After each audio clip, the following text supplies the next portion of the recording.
हमारे साथ जुड़ रहे हैं वरिष्ठ वकील सुप्रीम कोर्ट के संजय हेगड़े और देशरत्न निगम जो सुप्रीम कोर्ट में वकील हैं। संजय हेगड़े, जो आशीष जैसा हमें समझा रहे थे कि सुप्रीम कोर्ट ने साफ कहा है कि हम केस के मेरिट पर ही फैसला लेंगे, हम एक तरह से ये एक इम्यूनिटी नहीं दे सकते हैं। ये चूक रही विपक्षी दलों की तरफ से ये कहना कि ईडी और सीबीआई इस्तेमाल हो रही है विपक्ष को दबाने के लिए, और तो इस पर सुप्रीम कोर्ट ने जो सवाल उठाए, जो डाउट्स उठाए हैं, आपकी टिप्पणी उस पर?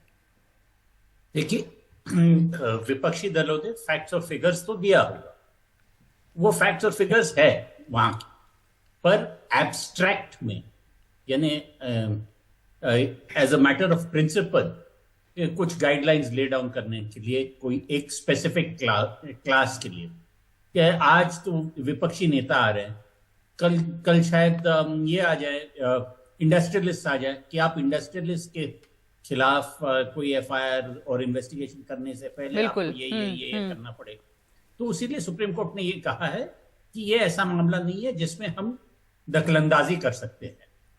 कोई एक स्पेसिफिक मामले में अगर आपका ये चार्ज है कि ईडी या सीबीआई किसी पॉलिटिकल मैलिस के तहत कोई कार्रवाई कर रही है, तो वो एक स्पेसिफिक केस में आ जाइएगा। जी, ऐसे मिला जुला एक तो संजय आपसे समझना चाहेंगे कि इसमें क्या चूक थी। ये जो पेटिशन था, एक तरह से ये जिस तरह की पेटिशन दी गई, 14 विपक्षी दलों ने मिलकर ये पेटिशन दी, तो उसमें ये लग रहा था कि ये इम्यूनिटी की मांग कर रहे हैं या ये आरोप लगा रहे हैं कि सीबीआई या ईडी विपक्ष के खिलाफ इस्तेमाल हो रही है। जो फैक्ट्स और फिगर्स हैं वो हो सकता है कि ऐसा हो रहा है, लेकिन सुप्रीम कोर्ट के लिए कोई ऐसी गाइडलाइन जारी करना इसमें ये मुमकिन नहीं था। तो ये पेटिशन जो थी उसमें कहीं चूक थी, किस तरह की चूक लगती है?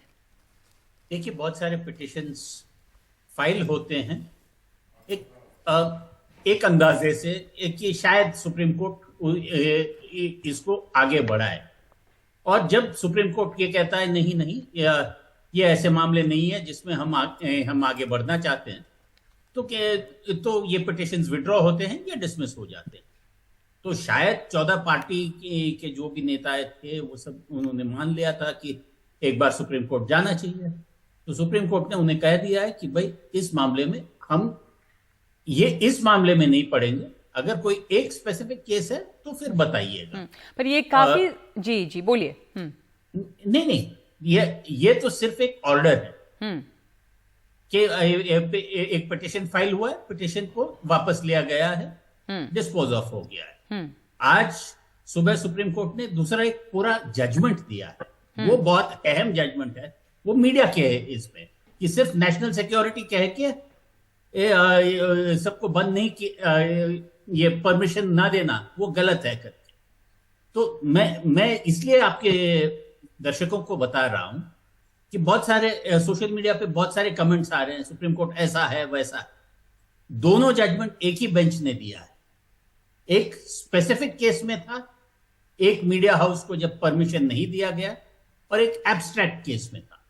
क्योंकि अमूमन जब तक स्पेसिफिक केस कोर्ट के सामने ना आए तो वो ऐसे मामलों में हाथ नहीं डालता। जी बिल्कुल, तो स्पेसिफिक नहीं था ये मामला और एब्स्ट्रैक्ट था, एक जनरल गाइडलाइन सुप्रीम कोर्ट जारी नहीं कर सकती थी। पर सख्त कमेंट है सुप्रीम कोर्ट की तरफ से। देशरत्न निगम, जब सुप्रीम कोर्ट में ये कहा गया, बल्कि मिस्टर सिंघवी से ये पूछा गया कि क्या वो इम्यूनिटी मांग रहे थे ऑपोजिशन पार्टीज के लिए इन्वेस्टिगेशन या प्रोसिक्यूशन से, हालांकि सिंघवी साहब ने जवाब दिया है कि वो कोई ब्लैंकेट प्रोटेक्शन नहीं मांग रहे थे, लेकिन एक कानून जो है वो इम्पार्शियल तरीके से काम करे, बस इसके लिए याचिका दी गई थी। क्योंकि आंकड़े दिए हैं कि कैसे पिछले एक दशक में जितने ईडी सीबीआई के केसेस हुए उससे कहीं ज्यादा पिछले 7 सालों में ऑपोजिशन के खिलाफ हुए हैं। जी नगमा जी, अगर आप 2014 से पहले के आप समाचार पत्र और अखबार उठाएं तो आपको सिर्फ भ्रष्टाचार, स्कैम ही हर जगह दिखता था और मिलता था। और ये सारे केस पुराने, कुछ केस छोड़ दीजिए, सारे के सारे केस पुराने जिनमें ईडी या सीबीआई कार्रवाई कर रही है। एसपी ने बीएसपी के खिलाफ किया, बीएसपी ने एसपी के खिलाफ किया, कांग्रेस ने ममता बनर्जी के खिलाफ, ममता बनर्जी कांग्रेस के खिलाफ। सिर्फ पुराने केस चल रहे हैं, ऐसा नहीं बीजेपी ने कि सारे केसेस नए हैं। कुछ केसेस जरूर हैं, जैसे आम आदमी पार्टी की एक्साइज पॉलिसी वगैरह है, शराब की नीति है, उन पर वो केस नए केसेस हैं। और उस पर कार्रवाई चल रही है। देखिए, ये जो पिटीशन कोर्ट में फाइल हुई है याचिका, उसमें बहुत ही चालाकी से जो राजनीतिक दल हैं, नेताओं को एक अलग कैटेगरी बनवाना चाहते थे, क्योंकि वो सामान्य नागरिकों से ऊपर है, उनके लिए एक अलग गाइडलाइंस बनाई जाए और उनको प्रोटेक्शन दिया जाए। यहां पर कोर्ट ने बोला नहीं, आपको अलग से कोई इम्यूनिटी प्रोटेक्शन नहीं मिलेगा, आपके वही अधिकार हैं जो सामान्य नागरिक के हैं। और जो वहां पर स्टैटिस्टिक्स दी गई, उनका कुछ एक्स्ट्रापोलेशन किया गया इधर उधर करके, उसको इस तरह पेश किया गया कि सिर्फ पॉलिटिशियंस के लिए ही गाइडलाइंस बने। तो कोर्ट ने बोला नहीं, आप कोई अलग से क्लास नहीं है जिससे कि आपको अलग से कोई प्रोटेक्शन मिले। कोई अगर आपको लगता है, किसी भी व्यक्ति को लगता है उसके खिलाफ गलत कार्रवाई हो रही, वो अपने केस में आए और हम तथ्य और तर्क के आधार पर उसको देखेंगे मेरिट्स पे। तो ये एक जो चालाकी की गई वो कोर्ट ने देख ली। कोर्ट ने बड़ा पारदर्शी कर दिया उसको और ये बता दिया कि आप एक अलग क्लास नहीं है, आप ही सामान्य नागरिक के बराबर हैं जो नेता हैं, तो कार्रवाई से आपको पर जो वहां पर आंकड़े दिए गए देशरत्न निगम जी, आप बार बार आंकड़े वहां पर ही नहीं, आप बार बार सामने आते हैं कि जो रजिस्टर्ड केसेस हैं, ईडी ने जो केसेस रजिस्टर किए हैं वो 6 गुना ज्यादा हैं पिछले 7 सालों में, अगर आप उसकी तुलना करें उसके पहले के दशक से। तो और उसके इसमें यह भी एक बहुत बड़ी समस्या है कि कन्विक्शन रेट सिर्फ 23% है। विपक्ष ये लगातार आरोप लगा रहा है कि सिर्फ परेशान करने के लिए ऑपोजिशन को इस तरह के केसेस होते हैं, कन्विक्शन बहुत कम है। और 95% केसेस ईडी सीबीआई ने ऑपोजिशन लीडर्स के खिलाफ ही खोले हैं। देखिए, ये जितने भी केसेस हैं जो निकल रहे हैं वो 2014 के पहले के, और 2014 के पहले जो हमारे देश में एक वातावरण था वो भ्रष्टाचार का बना हुआ था, और उसके खिलाफ अगर कोई जांच और कार्रवाई हो रही, किसी को कोई दिक्कत नहीं होनी चाहिए। और वो अपोजिशन, देखिए अपोजिशन साथ आ रहा है भ्रष्टाचार पे। सबसे बड़ी दिक्कत ये है, आप किसी मेरिट पे आते हैं, पॉलिसीज पे आप एक साथ आए तो समझ में आता है। भ्रष्टाचार के खिलाफ आप लोग साथ आ रहे हैं, देखिए जनता देख रही है। दूसरा, जो आपने आंकड़ों की बात करी कि सिर्फ 23 केसेस उन्होंने बोला है कि जिसमें कन्विक्शन हुआ है, सजा मिली है, वो 32 में से 23 है, बाकी केसेस चल रहे हैं। उन्होंने कहा कन्विक्शन रेट ऑफ ओनली 23%। 23%। देखिए, ये लोग बोल रहे हैं 32 में से 25 या 26 केस हैं जिसमें सजा हुई है, तो कन्विक्शन रेट क्या हुआ? संजय हेगड़े जी, आपको जानकारी होगी इस बात की कि कन्विक्शन रेट जो है वो कम है, क्योंकि अभिषेक मनु सिंघवी से पहले भी हमने बात की थी और ये बात वो तब भी कहते आए कि कन्विक्शन रेट बहुत कम है, तो केसेस खोले जाते हैं। लेकिन जी संजय हेगड़े, देखिए दोनों अलग अलग डिपार्टमेंट है, सीबीआई और ईडी।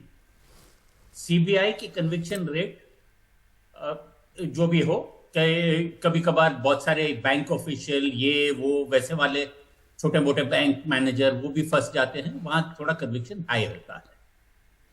पर सीबीआई जो इन्वेस्टिगेट करती है वो ऑर्डिनरी ऑफेंसेस है। उस ऑर्डिनरी ऑफेंसेस के जो पैसा बनता है उसको लॉन्डरिंग करने वाले डिपार्टमेंट जो देखती है वो ईडी है। ईडी का कन्विक्शन रेट बहुत ही छोटा है, और अगर ईडी केस लगाता है तो उसके बाद बेल मिलना बहुत ही मुश्किल है। तो ईडी का जो कन्विक्शन रेट है वो बहुत कम है, क्योंकि अमूमन क्या होता है कि जो मेन ऑफेंस है वो जो सीबीआई प्रोसिक्यूट करती है वहां एक्विटल हो जाता है, फिर ईडी का कोई केस भी बचता नहीं है। पर जो इस बीच में जो हैरेसमेंट होता है और आदमी अरेस्ट होके फिर बेल नहीं मिलता है, उसका कोई उपाय होना चाहिए। तो उसका वो यही इसका जवाब मैं दे दूं। हाँ, देखिए कन्विक्शन रेट कैसे निकाला जाता है। कन्विक्शन रेट कन्विक्शन के बाद निकलेगा, उसके पहले नहीं निकल सकता। उसके पहले सारे केस कोर्ट में चल रहे हैं। अगर आप जो कोर्ट में केसेस हैं, फाइल हैं, और जितनी सजा मिली हो, तो कन्विक्शन रेट किसी भी केस में बहुत कम आएगा। लेकिन जिनमें सजा हो गई है, जितने केसेस में 32 में से करीब 25 या 26 केस हैं जिसमें सजा हुई है। कन्विक्शन रेट कन्विक्शन के बाद निकलेगा, पहले नहीं निकलेगा। तो मैं ये साफ कर दूं, 80% से ऊपर है ईडी का। तो जब बाकी केसेस में भी अगर सजा होगी, उसी तरह कन्विक्शन रेट भी बदलता जाएगा। तो आज की डेट में जो कन्विक्शन रेट है, 32 में से 25 या 26 केसों में अगर सजा हुई है तो कन्विक्शन रेट उस हिसाब से निकलेगा। कोई ये नहीं कह सकता कि कन्विक्शन रेट लो है। ठीक, संजय हेगड़े, और संजय जी, मैं आपसे ये भी पूछना चाह रही हूं कि अब जो ये हुआ, सुप्रीम कोर्ट की तरफ से आज जो टिप्पणी हुई और याचिका खारिज की गई, इसके बाद इस बात में हो सकता है कि सच्चाई हो जो विपक्ष कहता है कि परेशान करने के लिए इस्तेमाल किया जा रहा है ईडी और सीबीआई को, और ज्यादातर केसेस जो हैं वो ऑपोजिशन के खिलाफ हैं। बावजूद इसके जो उनकी याचिका थी वो रिजेक्ट होती है, तो एक बड़ा झटका है ये ऑपोजिशन को। 14 पार्टियां एक साथ आई थी इसमें। देखिए, उन्होंने कोई प्रयास किया सुप्रीम कोर्ट में आने। सुप्रीम कोर्ट ने कहा कि हम एब्स्ट्रैक्ट मैटर में नहीं आएंगे, कोई स्पेसिफिक मैटर में अगर आ जाओ तो फिर देखेंगे। तो ऐसा नहीं है कि जो ये चैलेंज है वो बिल्कुल खत्म हुआ है, क्योंकि ये पिटिशन विड्रॉ हुआ है। कोई स्पेसिफिक किसी एक पॉलिटिशियन या किसी मैटर में अगर कोई आता है तो दूसरी बात भी हो सकती है। बिल्कुल।